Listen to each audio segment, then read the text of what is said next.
Aujourd'hui on est là pour la critique du second tome de Vigilante My Hero Academia Illegals. Et je me suis rendu compte avec ce tome que chaque chapitre raconte en fait une histoire assez différente. Surtout parce que déjà c'est voyant et aussi parce qu'il y a des chapitres c'est 7 et 7 et demi, justement parce que ces chapitres là racontent la même histoire. Il y a quand même une intrigue dans tous les chapitres. Et en vrai ça j'aime pas trop.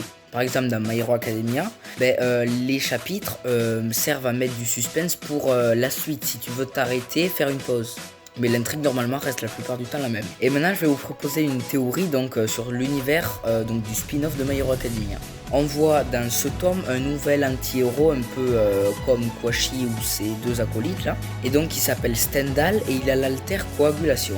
Bizarrement le même alter que Stein, le tueur des héros. Et au début je me suis dit c'est la même personne. Alors je sais plus, je crois que Stein n'est pas mort mais il est en prison.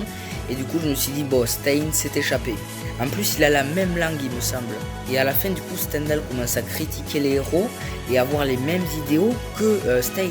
Donc je pense que Stendhal c'est Stein mais plus jeune. Et du coup dans ce spin-off on apprendrait des choses et en plus comment du coup Stendhal est arrivé à devenir Stein. Du coup ça veut dire que Vigilante se passe avant My Hero Academia. Enfin ça on le saura sûrement dans le tome 3 s'il y a encore Stendhal, mais c'est ma théorie. Du coup cette critique suivie d'une théorie sur le second tome de Vigilante My Hero Academia Illegals, ce titre est très long, est terminée.